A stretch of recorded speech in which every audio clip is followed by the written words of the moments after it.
Welcome, everyone, and thank you for joining us. This is Startupgrind, and we are in February 2022. Thanks for being with us, and I'm honored today to have these wonderful guests. I'm going to give them a chance to introduce themselves and tell you a little bit about who they are, and then we'll start with some few questions that I have, and we'll just keep the conversation going to share your wonderful insights as we celebrate Black History Month. So with that, we'll start from my left to right with maybe Dr. Geneva Williams, if you don't mind introducing yourself, and then we'll keep going. Whoever's next, maybe Shaniece, and then maybe Warren. Well, thank you, Faris. It's a delight being with you and everyone else on this panel, and happy Black History Month to you as well and all your listeners. And I'm Dr. Geneva Williams. I'm President and CEO of Dr. Geneva Speaks, and our companies help women be their best selves in life and business. And so that's primarily by giving themselves permission to pursue whatever their heart desires with competency, skill, leadership, and taking care of themselves. Thank you so much for the opportunity to be here as we celebrate Black History Month. My name is Shaniece Bennet. I'm a CPA and the founding principal of Accutrak Consulting and Accounting Services. We are a licensed CPA firm that provides financial management solutions to both government contractors, small businesses, as well as government agencies. And what we do that's a little different is we bring clarity to business owners and to nonprofits and to government agencies so that they can use their financials to make better decisions to thrive in the future. I'm happy to be here. Thank you. Great. Thank you, Faris and Startupgrind, for the invitation to speak today. Happy Black History Month. I am Warren Galloway. I'm the President and CEO of the National Microloan Conference. The National Microloan Conference is the nation's largest networking conference for entrepreneurs who are interested in accessing capital by meeting in one spot. All the microlenders, financial institutions, small business service agencies, municipalities, all the entities that can provide the support that they need in order to be successful. So I'm honored to be here today to talk about what we are doing that's great across this country. Thank you. Yeah, thank you all. And thanks for being here. It's really an honor to be the host of Startupgrind and especially to host you guys. So this is fun for me as well. So I will start with the first question. Maybe you could tell us your own entrepreneurial journey, you know, as you started your businesses, because I'm sure there are lots of grinds there, as well as, you know, maybe we'll start there and what, you know, maybe you could tell us your own journey and maybe add to it, why did you start it? Just maybe a synopsis, maybe 1 or 2 minutes.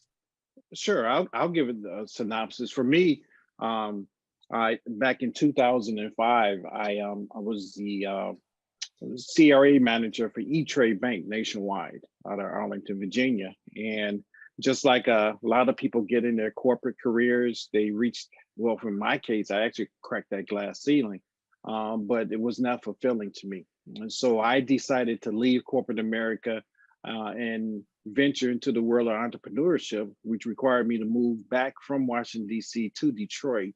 I felt the best way for me to be successful as an entrepreneur is provide a consulting firm, a small business consulting firm, which I started back in 2005 upon my return.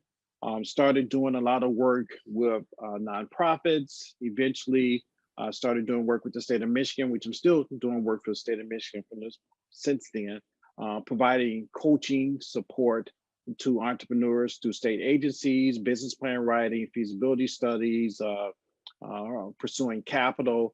In that journey, I got involved with some other entrepreneurial efforts. I launched a talk show last year called Doing Business with Warren Galloway. I started writing books. I've written 13 so far since 2016. And then I started working for Tech Town Detroit, helping revitalize the east side of Detroit.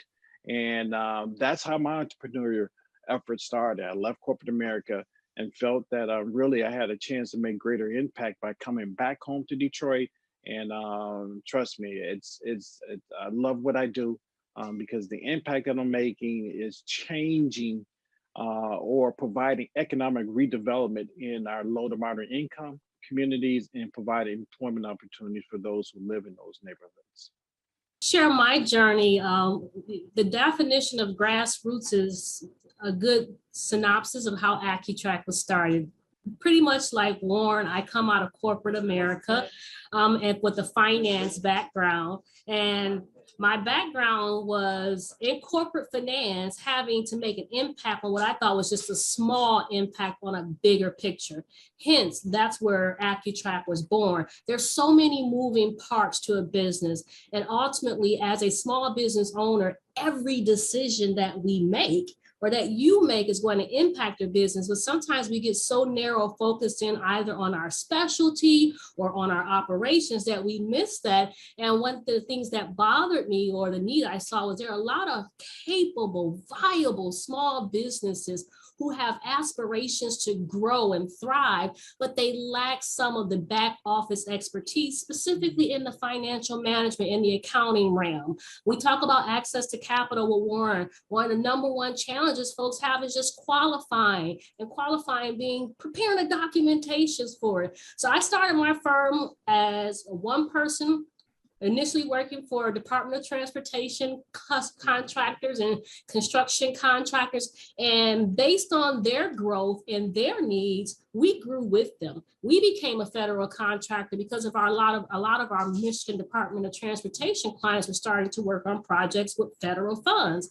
We found out that the government also purchased accounting services. So we grew with them. I will say one of the challenges that I face and a lot of the small businesses face is that we wear too many hats out of necessity. But at some point in time, we, including myself, need to make the investment in others that can help propel our business to another level. Yes, we wear multiple hats out of necessity, but when I learned to delegate and outsource, the company started to grow a lot faster. So while we're grassroots operations and we grew strategically, at some point in time, in order to master the growth and to thrive, I am going to recommend, and I learned this the hard way, that you have to delegate. Stay in your lane to some extent, but it's okay to wear multiple hats for a little while. But in order for your business to grow and thrive, at some point in time, you will have to delegate and outsource to some professionals. Well, yes. So I'm a late life entrepreneur. In my 60s, I decided to leave a long career in the nonprofit leader. So I headed United Way, I worked in philanthropy, just lots of nonprofit work. And I wanted to really have the opportunity to have a larger platform to share what I had learned in terms of leadership, transformation, and working with others to create something different in their communities and neighborhoods. And I also wanted to do that work with individuals. Folk were coming to me and saying, well, you know, we've done such great work working on this neighborhood project or raising millions of dollars for various community issues. How can we work with individuals more? And I really got the bug about that. And so I decided to step into a world that I knew absolutely nothing about. At least that's what I thought in the beginning. Later on, I discovered so many transferable skills that I had, which is a thing that I love to tell entrepreneurs. Look inside of yourself and what you've done in the past, and you can use them in your new business. Soon after I hung up my shingle, however, I had several loss of life of loved ones, including my husband of 40 years. And so when we talk about, well, what are some of the ups and downs and challenges that you can face grinding it? As an entrepreneur, I faced a lot of them, and they taught me, though, how to run a successful business. And so starting at the bottom and now into a business that makes a difference for a lot of women who particularly are looking for ways to learn how to be a great entrepreneur, how to lead in life, those kinds of things we're doing on a day-to-day basis. I'm enjoying it, loving it, and glad to be with you in this conversation.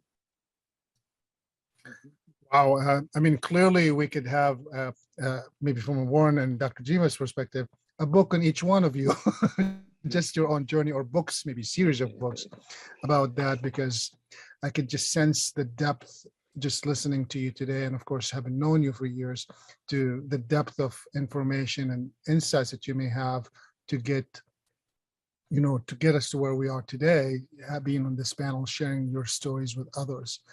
And I'm curious to, and by the way, thank you for sharing such vulnerable pieces of your life, and especially for the losses of your loved ones, Dr. Geneva. My question to you, from your perspective, and you work with lots of different businesses. This is one reason I wanted to have you be here, because each one of you work on different parts of the entrepreneurial, I'm going to call it ecosystem. And for the sake of conversation here, that you contribute so many ways to so many entrepreneurs, not only your own journey, but others' journey. And I would love to hear, just as we celebrate Black History Month this month, what are some of the things that you're seeing that you need to do to support a Black or colored person or a woman versus, I'm going to call it just a general public, meaning that everyone else, okay? And I'm not saying that in a right or wrong, it's just from your own perspective, from your own journey, reflecting back on your own journey, and then reflecting back at the people you support. What are some of the insights that we could share with those entrepreneurs or those organizations that supports them, that we could give some nuggets for them to say, here's some key things, maybe one from each one of you or two items. And maybe to mix it up, we'll start with Shaniece this time. Thank you so much. So the one thing I see in our community, and I'm going to speak from experience, is we need to encourage and support each other with leveling up. One of the things I've learned over the past 5 years is to engage advisors.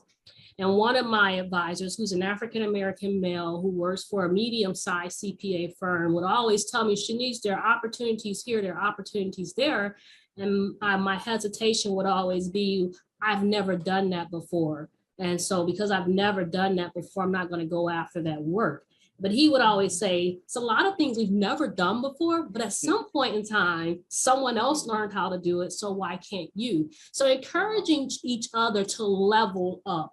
And what I mean by that is not just saying, oh, here's some opportunities that you can pursue. You don't want to cast a broad net because there's a lot of stuff out there, but be very strategic and very focused. And when you hear someone tell you about an opportunity multiple times and you get it from multiple sources, do your research, do your due diligence and say, yeah, this is very, very possible, but don't sell yourself short. Selling yourself short will cause you not to level up. And so that's the one thing I see in our community. It took couple years for me to say, yeah, I'll try it on a smaller scale. And now we're doing very well in it. So encourage each other to level up. Yeah, I would agree with that, Shaniece. And, going out there and doing the best you can. Another piece of advice that I give is that entrepreneurship and getting into running these businesses, I think, is a continual investment. Oftentimes when you hear small businesses, you ask them, well, what's the number one thing? You'll hear access to capital. We got to have the money. And I agree with that. I can tell you that that's important. I think, however, it's not just money. I believe that it is also time and energy. And this is a long game plan if you want to run a business. And things don't happen overnight. And you got to find the energy and the time to look for funds, to get your business systems in place, to get a bookkeeper, to find things that you have to plow into your business. And it doesn't just happen overnight. And we know that more Black women are getting into business. It's the fastest growing segment of the population getting into business. And we don't want them to stop because of lack of capital only that they have to realize that, yes, you're going to have to look for that money, but you're going to have to do it on a continual basis. And there are a lot of things that you do that you don't automatically see return on right away. So you have to invest the time in knowing your network. You have to invest the time in building a staff. You have to invest the time in taking care of yourself. Those things often have nothing to do with actually getting more money into your business, but they're very important. Yes, you have to spend the time fundraising and getting capital, but it's the time and the energy that you need as well. Yeah, Wow. yeah, ahead. that's pretty outstanding. I'm going to add one other thing that I think African American businesses need to invest in is technology. And I say technology because the pandemic has shown that if our traditional brick and mortar businesses, especially a lot of legacy businesses that are in the community, do not utilize technology, they will not survive something like a pandemic. We saw at the beginning of the pandemic that if you did not have a website, an active website, not just a landing page, if you did not use delivery services like restaurants, Uber Eats, and things like that, that when the pandemic shut down the economy, your business shut down as well. And there was no guarantee that you were going to reopen.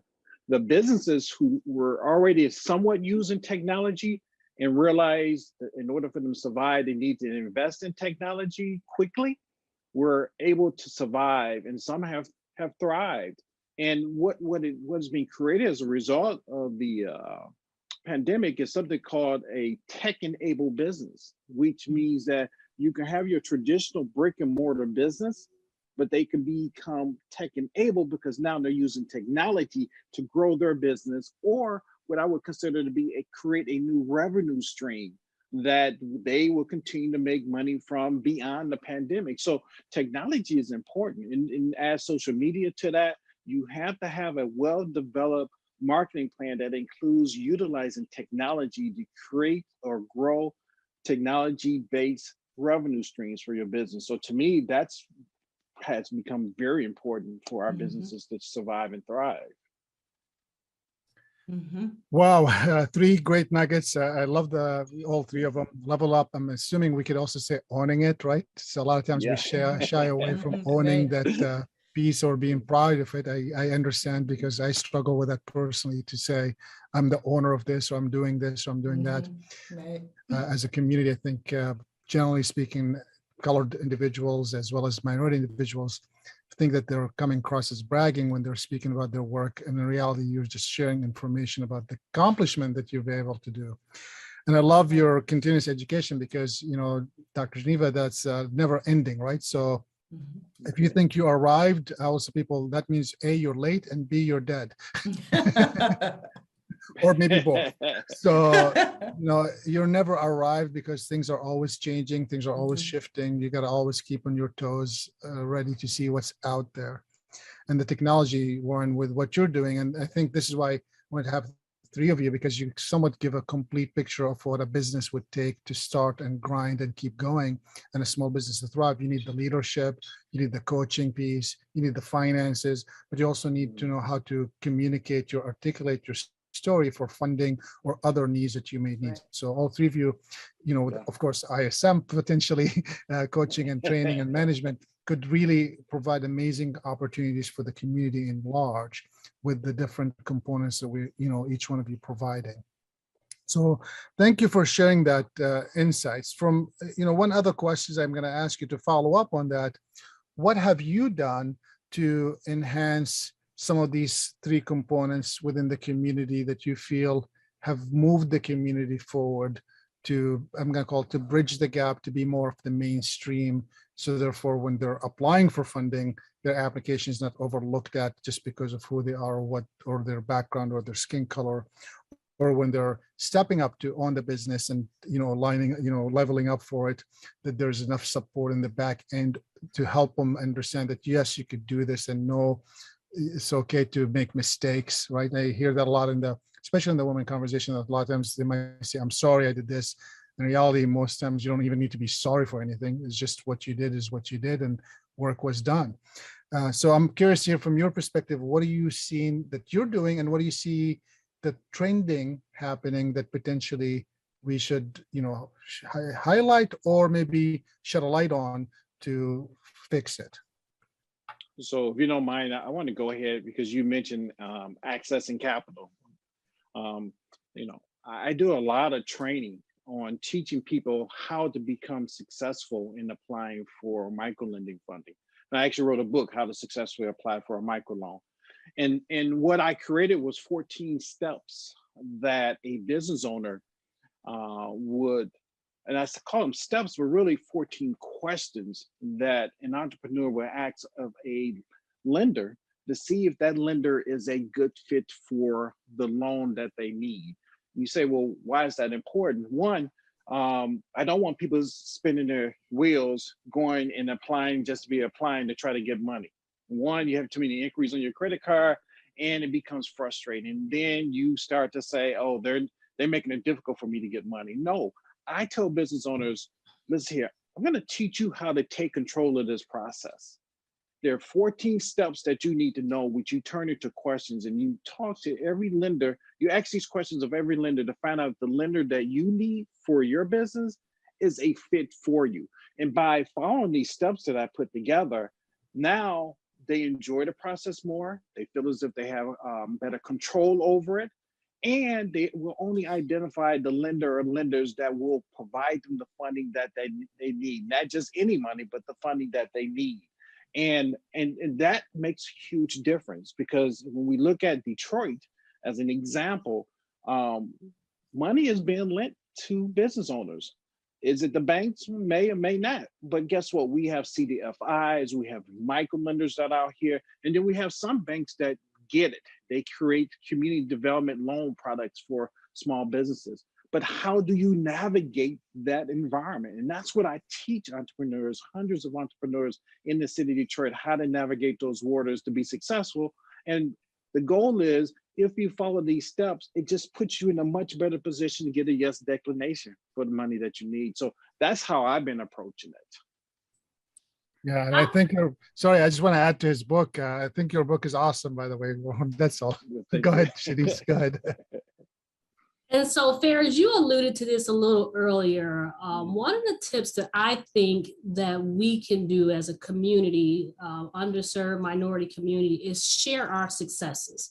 And Faris, you mentioned a little earlier how sometimes we as owners try not to brag, but at the same time, I feel like if we share our successes, we motivate others to do the same thing, or we motivate others to take advantage of and complete the steps that Warren is telling us about. We hear so much about the roadblocks. We hear so much about the block or constraints that we have to grow our businesses, to get access to capital. But there's some of us out here who are doing it. And I'm not saying just us.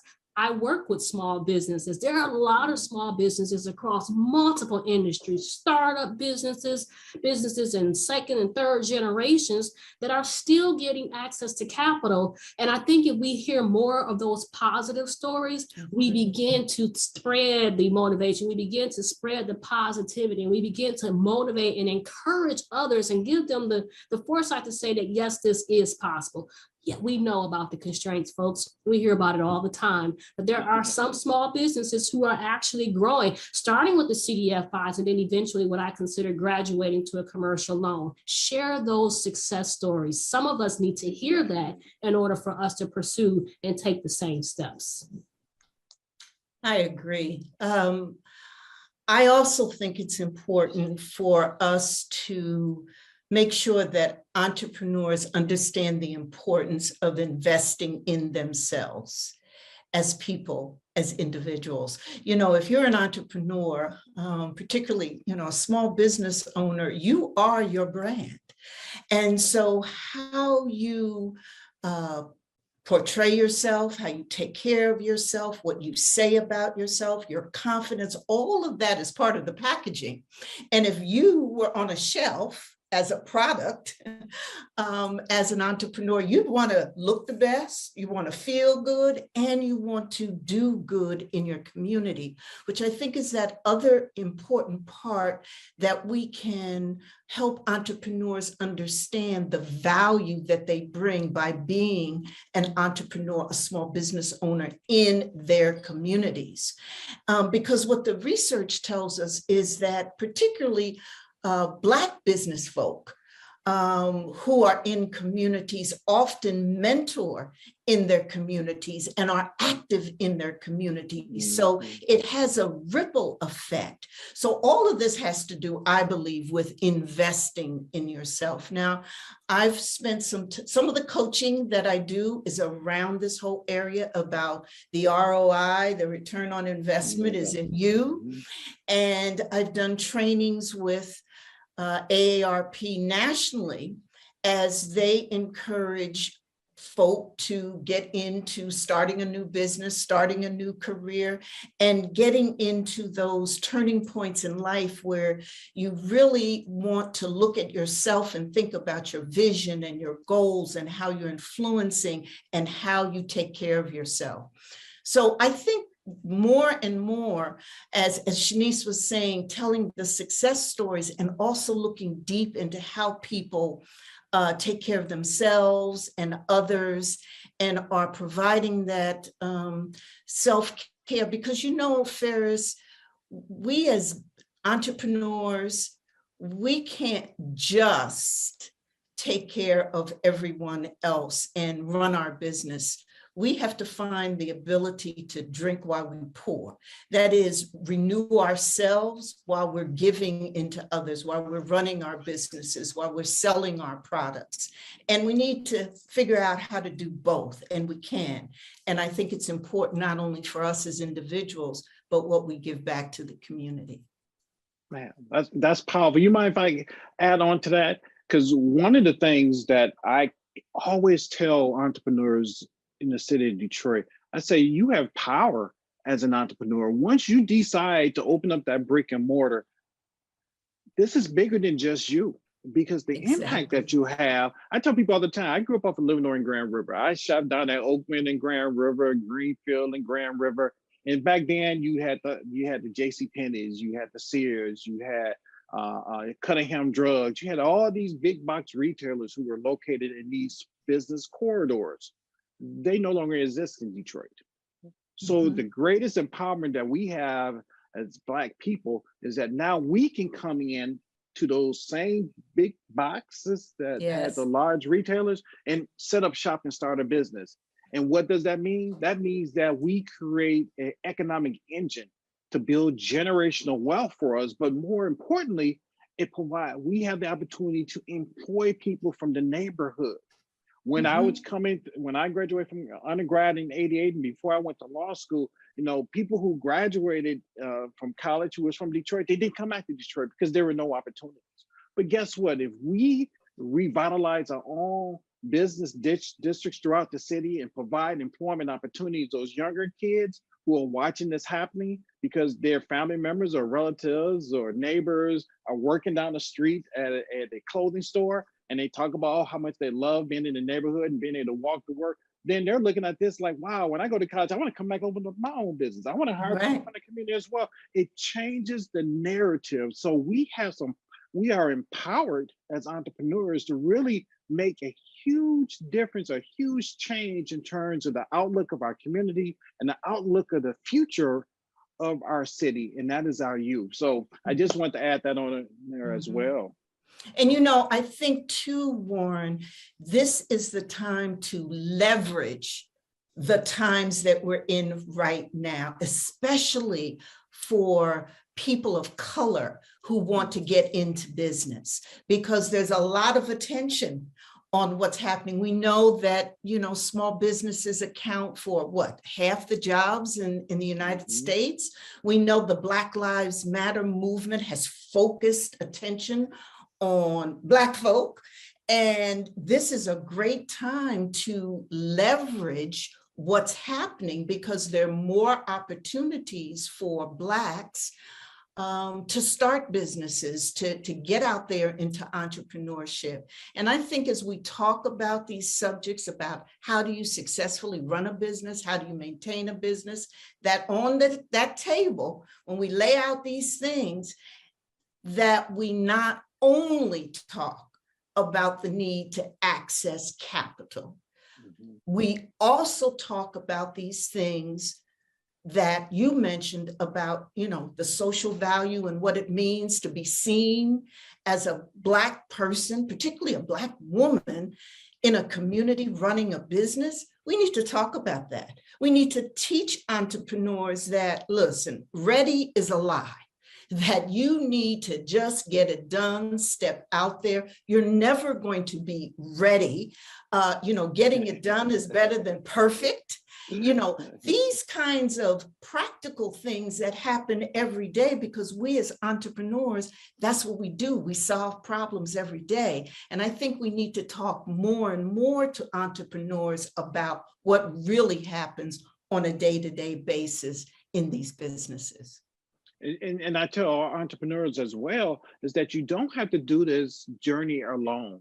There are supportive agencies out there, free of very low cost, who will provide you support, whether it's a Tech Town Detroit or a Prosper Us or Build Institute over there with Regina Ann Campbell. There's Access that's available as well. We have a County Aid Society. There are entities out there to support these entrepreneurs. But there's one other thing that I learned from doing years of work with the state of Michigan. There are incentive programs that as entrepreneurs, we do not take advantage of. When Meyer comes into Detroit, they ask for every single incentive that they can get from the city, county, and state, and anything nationally. What I mean by that is some of these same incentives, and unfortunately, a lot of entrepreneurs don't know that they can tap into these resources, but some of the same incentives, small, upstart, brick and mortar businesses can take advantage of. And I'll give you an example of some. Job readiness programs, on-the-job training programs through state agencies, Michigan Rehabilitation Services, Bureau of Services for Blind Person, Michigan Works. If you hire people that come through their program, they potentially can have on-the-job training money, which means that they will, if you place one of their clients on a job, they might cover the salary for 30 to 60 days. That's money in your pocket that the state will pay for. Then if you hire a returning citizen, they might provide on-the-job training money. They might provide clothing allowance. They might provide adaptive equipment for them to be successful in there. They might provide a job coach. And then on the back end, you might get some tax incentives. Our entrepreneurs do not know about these incentives, and we need to get the word out there. Listen here, if that Meyer can come in on Grand River or on East Jefferson and get incentives, those same incentives you can get as a Black business in the city of Detroit. Right. Very good points. And so, Warren, I want to piggyback off of that. The part about sharing the success stories and sharing the information that we do not have access to or that we're not aware of. I think that there are Black businesses that have definitely taken advantage of a lot of the tax credits and some of the incentives that Warren is referring to, but we don't hear about those in the small startup realm. So one, being positioned, putting yourself in the network to be able to get that information, to hear about these opportunities, but even more importantly, to then position yourself to do the same thing. You don't have to recreate the wheel. You know, if one company has done it before, it's a possibility that you can too. The challenge is identifying what you can do versus what you may need to have someone else do for you. So oftentimes we talk about Myers. I was listening to a blog today, and they were talking about how one of the large big box online stores avoided $5 billion in taxes and saying, oh, small businesses can't do that. You absolutely can. But I can promise you it wasn't that big box store who took advantage of that. They have consultants and advisors and subject matter experts to do that for them. So what I want to make sure we do is, one, be in a position to hear about the opportunities, the incentives that are available to small business owners, but then realize that there are some additional steps. And Dr. Geneva pointed out earlier, just being ready, you know, just doing things, just making sure you have everything you need to be ready. And sometimes it doesn't happen overnight, but you can position yourself for it. And it may not be you small business owner, entrepreneur, you may have to bring in some additional resources to take advantage of a lot of these incentives and credits that Warren was referring to. And I want to, if you don't mind, I want to piggyback on you, because I mean, you're bringing out some incredible information, but see, what our entrepreneurs have to do, of color have to do, is network as well. They had to get involved with different organizations like the National Business League, like the Booker T. Washington Trade Association, like the Black Chamber of Commerce, or the Metropolitan Detroit Chamber of Commerce. Those organizations talk about resources. They bring resources to the table. In that way, you will be in the know-how. You will know what's out there to support you as an entrepreneur and become successful.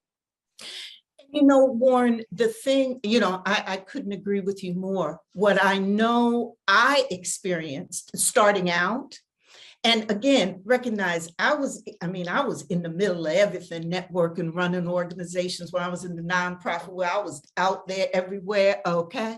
Now, when I stepped into this entrepreneurship stuff, I didn't know what to do, where to go, and I didn't have time to do all the networking and that I used to do. And I didn't realize how it was still very important to do. So you saying what you're saying, I think, and back to Shaniece's, us talking about success stories and sharing, I think we have to talk about the ABCs of what you have to do to be successful in a business from a very practical perspective. So yes, you're an entrepreneur and you do everything. You're wearing all kinds of hats. Well, you've got to stop and find a way, as Shaniece said, to get some consultants, to get some help, to get one person. Perhaps you need to do that. Yes, perhaps you don't have time to, look up different ways to get financing, but perhaps you can subscribe to various newsletters or, join conversations like this. Where is social media in your scheme of things? Warren, as you talk about technology, listen, businesses can't survive without going digital, I believe, these days. And part of that digital strategy involves a presence on social media. And so I just think there's some real practical things that if we can have discussions like this in roundtables, it's important to let entrepreneurs know some of those real deal things that you have to do. No, guys, I mean, this is amazing. Thank you so much. And, I heard a couple of times from you, Dr. Geneva, as well as from Shaniece and from Warren, the word leverage, which is one of my favorite words, because a lot of times you don't have to have the things, you just got to leverage the things. And having access to such wonderful people like you is leverage, right? So I could pick up the phone and call Warren, ask him a question, or call any of you and ask a question. That's leverage. I don't have the knowledge, and I'd never want to gain all that knowledge, but I could have access to amazing knowledge by leveraging my colleagues, my network, my resources. And I think back to the comment of investment, I think that's one thing that we fail short. I feel like a lot of times making investments in our own selves or our own communities. And I'm lucky enough to do this all over the world. And I always, get to work with some amazing government officials. And I always ask the question, if you don't invest in your own community, who will? Who do you want to invest in your own community? Do you want me to invest in your own community? And I'm happy to do it, but just know that that comes also with other obligations from your end. Because if I'm investing, then I'm obviously having the opportunity to influence your community how I want them to be influenced. Do you want that, or do you want to be the influencer in your own community? And you're going to make those investments. And that's, I think, is a very powerful statement to say for each one of us to look at that same box and say, am I making the investments that I would in me that I'm asking from someone else? And it's tougher, I know, from a banker perspective to answer that, because I also know that bankers or funders don't want to give you money that they have to chase you back for, because they want to just make it really easy, give you the money, then hopefully you pay them back without having them to chase you. So there is an obligation to your earlier points, which is you got to say what you do, you got to say what you've done, So therefore, I'm confident about giving you that money, knowing that you're going to pay it back, or whatever the scenario is. Lovely. We can keep this. Hey, Faris, you mind if I add this? Because I love what you just said. So this is why CDFIs and microlenders are important. They're really willing to take that additional risk to fund startups or fund existing businesses that have been in stage one for 20 or 30 years, because they believe in the power of entrepreneurship. And so they're willing to take that risk. And when I say a risk, it's really not a risk. What they willing to do is to believe in your dreams, believe in what you're trying to achieve by creating a place of entrepreneurship where you can hire people from the community. So microlenders and CDFI, they feel that. You don't always have to go to a bank. They fill that void. And a lot of the CDFIs and a lot of the microlenders, they're that credit driven. Really, they base it on trust and relationship, or I call it relationship lending.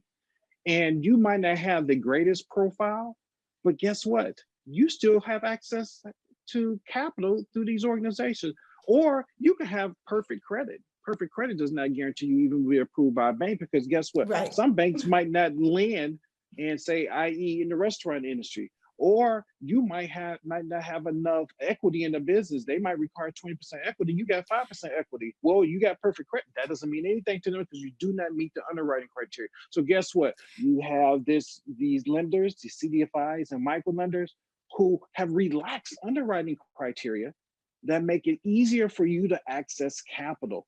And a lot of them, it is called relationship lending. It's not based on credit. So if you want to have access to credit, where do you start? Do you start with a bank, or do you go with those who might believe in you sooner, and then you might get your money sooner? And I say, Warren, I think you're right. And let's not do it either or, go to both. You can go to both the traditional and the non-traditional at the same time. But, something is happening here because, with all of the billions of dollars that was put out after the pandemic for small business owners, from this loan to that loan to this free grant and not pay, how many small businesses, particularly Black businesses, were able to either did access that, or when they did, in fact, got approved. So there's a missing piece there that I think is so important for us to help, particularly people of color, when we talk about capital and trying to get to it. One of the things that we tell entrepreneurs, particularly those starting out, or particularly those who say, well, I want to start a business. Well, if you got a 9-to-5, keep it for now.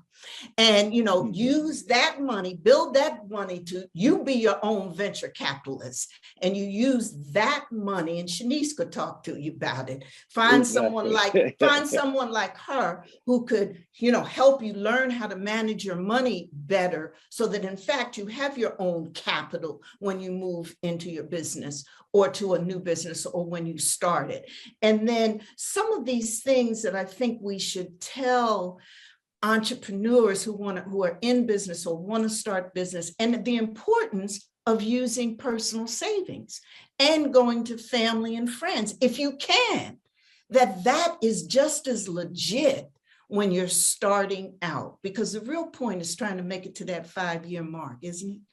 So, yeah. And Dr. Geneva, you answered the question about how many Black businesses, specifically in businesses in underserved communities, were actually able to take advantage of the COVID relief dollars. And as a provider for many of those clients, and then we were also giving technical assistance dollars to help underserved community businesses, a lot of them did not receive the dollars. And to Warren's point, yes, we have CDFIs, we have mission-driven lending. There's a lot of funds that are available, but guess what? There are a lot more people who are asking for that same pot of money. So the ADCs being ready when the money comes. It was very, very unfortunate when the COVID-19 relief dollars came, that the number of minority, Black, underserved businesses that were not able to take advantage of them just because they were not ready. There was a very limited time frame on that money. It's a limited amount of money in these pot with the CDFIs and microloans and mission. And you have to remember that you're not the only owner. You're not the only entrepreneur coming. So what's going to make you different? Faris talked about earlier, we don't want to chase you to get the money back. Right. We want to make sure you can get the funding, but you have to be ready, and just keep in mind, you're not the only one asking for the same pot of money. So set yourself aside, set yourself apart, and give yourself a leg up. That's that part of that whole leveling up thing. We have to level up, folks. Exactly. And Shaniece, here's the other thing. It wasn't that they were not just ready for loans. They were not ready for the stabilization grants that were out there, because they did not have their financial house in order. And so there are a lot of people that were upset because they could not tap into some of the grant funding that was out there. But that's when you had to level up and look in the mirror. Was I ready? Now, we cannot predict the pandemic, but you should always be ready for opportunities. So you keep your house in order. So they missed out on a lot of funding. I still have people come to me today, oh, I want to get grant funding. I'm trying to figure out where they're going to get it from, because it seems like all the pandemic stabilization money, it's gone. And we're trying to get back to things as normal as we were pre-pandemic. And that's the folk, Warren, who I think we should say, well, you're too late for this pot. But as you say, but you want to get ready for the next pot that's going to happen, or the next opportunity, because it's going to be there. And you got to be, and being an entrepreneur means always being ready to jump at opportunities, always. And so do you have your checklist of what it means to have your financial house in order? And the more I think we can tell folk that and show them in very simple terms, just check it off. Do you have this? Do you have, in very simple terms? And I think it's helpful for people. So maybe that's something, Faris, you could do on this grind show. How we talk about grind. Well, what does grind mean? And here's what it means, grind, in very direct, real deal terms. Yeah, I mean, I probably should do that again. And as you know, I have another show, FinGen show, where I actually discuss the ups and downs of entrepreneurship journey. Oh, great. A 10-minute discussion with lots of entrepreneurs from all over the world we've had. So yeah, we'll keep that in mind for the next grind that we have here, Startupgrind. But I want to go back to a couple of things you guys said, and just because I want to be respectful of your time. Clearly, I could keep you here for a couple of days, maybe a couple of years, but I know you have a few more things to do after this call. So I want to be respectful of that. I want to go back to a couple of things. One of, although we talked about money, I think, the words came around leveling up, continuous education, and technology. And I think money is important, but to your point, if you don't have the knowledge of how to structure it and how to use it and when to use it and how to deploy it, you're in trouble. And I think I was reading a report, and I don't know exactly if this was based on the number of people applied and received it, or the number of people that just in general, but 80% of businesses, general public that applied received funding, while only 43% of Black businesses received PPP loans. So we know it's almost half. And that could be that they never applied because they didn't qualify, because they never had their income statement, their balance sheet and tax returns in order. So therefore they couldn't really apply to it. Or it could have been that they applied and they just didn't have the numbers to match up. Because if you, and Shaniece knows this really well because she brings it up all the time, if your mission all the time running a business to show that you lost money every year, and then you have a pandemic to say, all right, give me some money. Well, nobody wants to give you money if you have a losing business money. I'm glad that you think it's cool to lose money every year. We're not going to think it's cool. So it's all about leveling up to owning, no, my business is actually profitable. Maybe it's not as profitable as I want it to be, and channeling those things correctly. So therefore, when you are needing money, you have the proof to show that you are solid, you own the business, you have the knowledge and the network, and you've made the investments, and now you need the money or the technology to keep going. Clearly, so wonderful to have you here. And I would love to maybe end up closing it. Maybe you could give us from your thoughts. And then this is why I didn't want to talk too much about being Black and business. I wanted to bring it up for a second, but from my perspective, it's all about just showcasing the wonderful, amazing Black business owners that I know. And there's just so many of them. It just wasn't going to be possible to have all of you on the show. We would have 1 minute for maybe 1 second for each person to introduce themselves. So just in general, as a celebrating this Black History Month, what would be one thing that you would leave behind for someone who's starting a business or growing a business? You want to leave them with to say, hey, and I know it's hard to do this. I do this with my other show. It's hard to look back and say, what would I have done? Because the truth is the depth of the knowledge, who you are today is not the same person that started 10 or 15 years ago. But what would you leave a nugget today for someone as a closing remarks?